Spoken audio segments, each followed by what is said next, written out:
दोस्तों, सच्ची खुशी क्या है? सच्चा सुख कैसा होता है? कैसा लगता है सच्चा सुख? असली खुशी कहाँ मिलती है? रिश्ते में सच्ची खुशी क्या है? दोस्तों, ऐसी ही मोरल कहानी को लेकर हम हाजिर हुए हैं। आइए सुनते हैं एक कहानी। एक बुढ़िया थी जिसका एक पुत्र था। दोनों ही निर्धन थे और बहुत ही कठिनाई में जीवन व्यतीत कर रहे थे।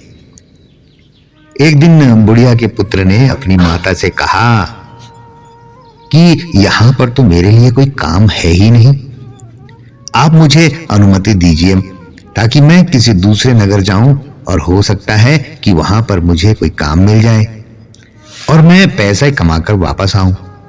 बूढ़ी मां ने अपने बेटे को एक सिक्का दिया और थोड़ी सी रोटी भी रास्ते के लिए रख दी। इसके बाद उसने अपने पुत्र को विदा किया। बुढ़िया का बेटा चलते चलते एक बाजार में पहुंचा। वहां पर उसने एक बूढ़े भिखारी को देखा। वह चिल्ला चिल्ला कर कह रहा था, है कोई जो मेरे जीवन के अनुभव को एक सिक्के में खरीदे? कोई भी उस बूढ़े भिखारी की बात नहीं सुन रहा था। इसी बीच उस युवक ने सोचा कि मेरे पास एक सिक्के के अतिरिक्त कुछ भी नहीं है, क्यों ना यह सिक्का मैं इस बूढ़े को दे दूं। उसने यह सोचते हुए कि आजीविका का प्रबंध करने वाला तो ईश्वर है, वह सिक्का बूढ़े को दे दिया। सिक्का देते समय युवक ने उस बूढ़े से कहा कि अब तुम मुझको अपने जीवन का अनुभव बताओ। बूढ़े ने कहा कि कोई भी अपनी वर्तमान स्थिति से संतुष्ट नहीं है। वह सोचता है कि इस स्थान से किसी दूसरे स्थान पर जाऊं ताकि मेरी स्थिति बेहतर हो जाए। बूढ़े ने कहा कि मेरे हिसाब से तो वह स्थान उचित है जहां पर मन को शांति मिले। प्रसन्नता महत्वपूर्ण है, न कि स्थान। बूढ़े की बात सुनने के पश्चात युवा आगे बढ़ गया और चलते चलते एक जंगल में पहुंचा। वहां पर उसने देखा कि बहुत से लोग एक कुएं के किनारे जमा हैं।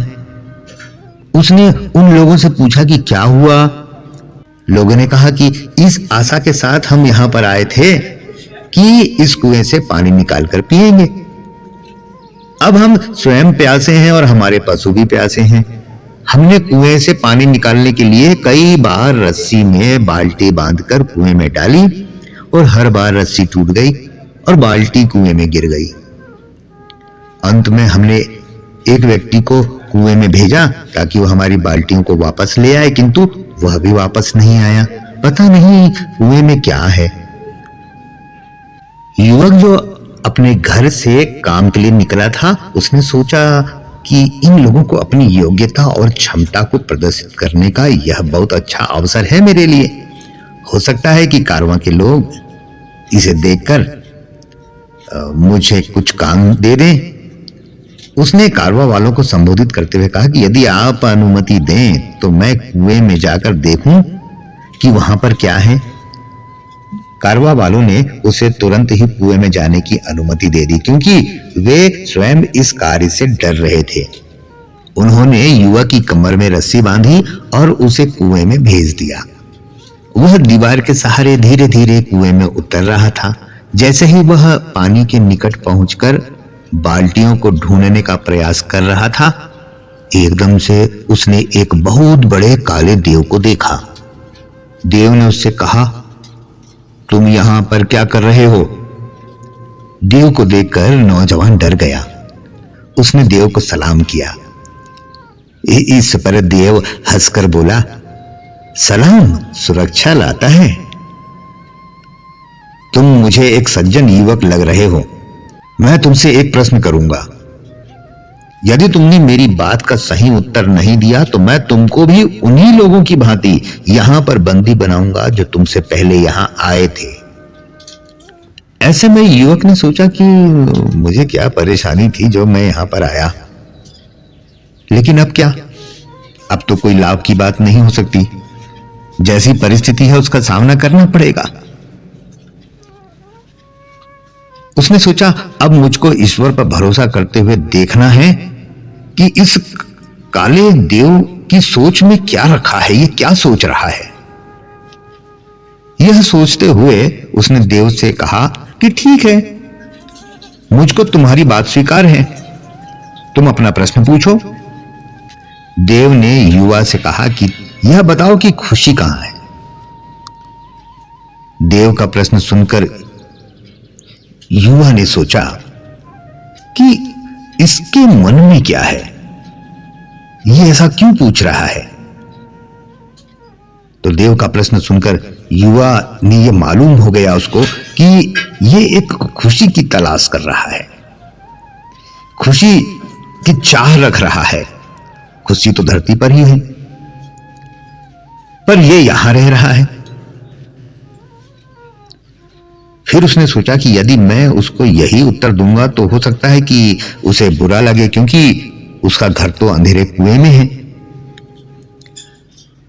अभी वह यहां सोच ही रहा था कि युवक को बूढ़े फकीर की बात याद आ गई। बूढ़े की बात जैसे उसके मन में आई, वह बहुत प्रसन्न हुआ।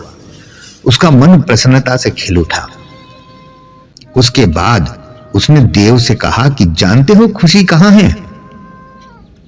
जहां पर मन प्रसन्न है वहीं पर खुशी है। उसकी इस बात को सुनकर देव बहुत प्रसन्न हुआ। उसने कहा कि तुम्हारी बातों से पता चलता है कि तुम एक बहुत समझदार और अनुभवी हो। तुमसे पहले जिससे भी मैंने यह प्रश्न किया, उसने मुझसे कहा कि धरती पर पाए जाने वाले बाग बगीचे खुशी का स्थल है, जबकि मुझको तो यही स्थान सबसे अच्छा लगता है और मैं इसे ही पसंद करता हूं। देव ने कहा कि जाओ, बाल्टियों को ले जाओ, मैं तुमको 3 अनार दूंगा।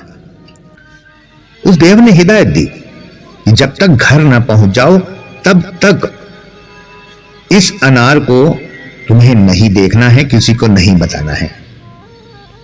युवक ने देव का आभार व्यक्त किया, बाल्टियों को पानी से निकालकर एकत्रित किया और उनको पानी से भरकर वापस ऊपर भेज दिया। उसके बाद वह भी कुएं से सुरक्षित वापस निकल आया। बाहर आने के बाद उसने देव की कहानी कारवा वालों को सुनाई, किंतु अनार के बारे में उसने उनसे कुछ भी नहीं कहा। कारवा वालों ने भी उसका आभार व्यक्त किया। फिर युवक कारवा के साथ अपने नगर वापस आ गया। जब वह अपने नगर पहुंचा तो कारवा वालों ने उसे एक गाय और भेड़ उपहार स्वरूप दी। उन्होंने कहा कि हम कुछ समय तक तुम्हारे नगर में ही रहेंगे। जब हम यहां से वापस जाएंगे तो तुम भी हमारे साथ वापस आ सकते हो, हमारे लिए काम कर सकते हो। उसके बाद युवक ने कारवा वालों से विदा ली और अपने घर की ओर चल पड़ा। अपने पुत्र को देखकर उसकी माता बहुत प्रसन्न हुई। उसने कहा कि बहुत अच्छा हुआ तुम आ गए, मुझको तो आशा नहीं थी कि तुम इतनी जल्दी वापस आ जाओगे बेटे। युवक ने कहा कि ईश्वर ने मेरी सहायता की है मां। अब तक मुझे एक गाय और एक भेड़ उपहार स्वरूप मिल चुकी है। कुछ दिनों के बाद अब मैं कारवा वालों के साथ उनके नगर जा सकता हूं और उनके लिए काम कर सकता हूं। रात को मां और बेटे ने खाना खाया। मां थकी हुई थी अतः जल्दी सो गई। युवक ने अपने जेब से एक अनार निकाला और उसका एक टुकड़ा काटा। अनार के दाने बहुत चमक रहे थे, जो जगमगाते रत्न की भांति थे। अनार के दाने बहुत बहुमूल्य है, अनमोल है। यह जानकर वह बहुत खुश हुआ। वह कारवा के साथ यात्रा पर नहीं गया। उसने कुछ रत्न लिए और उन्हें जाकर बाजार में बेच दिया। उनसे मिलने वाले पैसों से उसने एक दुकान खरीदी और व्यापार आरंभ कर दिया। दोस्तों, जब भी लोग किसी ऐसे व्यक्ति को देखते हैं जो अनुपयुक्त स्थान पर रहता हो या उसकी आय कम हो और बड़ी कठिनाइयों में जीवन व्यतीत करता हो, लेकिन इन सब के बावजूद भी वह प्रसन्न हो, तो लोग ये कहावत दोहराते हैं, खुशी वहीं पर है जहां मन प्रसन्न हो। सच है ना दोस्तों? खुशी वहीं पर होती है जहां पर मन प्रसन्न होता है। जहां आपका मन प्रसन्न है, खुशी वहीं होती है। दोस्तों, कुछ लोग सोचते हैं कि यदि मुझे ये मिल जाए या मुझे वो हासिल हो जाए तो मैं खुश हो जाऊंगा, लेकिन ऐसे व्यक्ति कभी भी खुश नहीं रह सकते। जो अपने वर्तमान से असंतुष्ट हैं, खुशी निस्वार्थ त्याग में है, खुशी संतुष्टि में है। सेटिस्फैक्शन ही सच्ची खुशी है। अनवांटेड चीजों को सही टाइम पे छोड़ने से खुशी मिलती है दोस्तों। आपको ये कहानी कैसी लगी दोस्तों, बताइएगा जरूर अपने कमेंट्स के द्वारा। और हमारे नए मित्र, हमारा चैनल सब्सक्राइब जरूर कीजिएगा। हम ऐसी ही रचनाओं को लेकर फिर हाजिर होते हैं दोस्तों। नमस्कार, जय हिंद, जय भारत दोस्तों।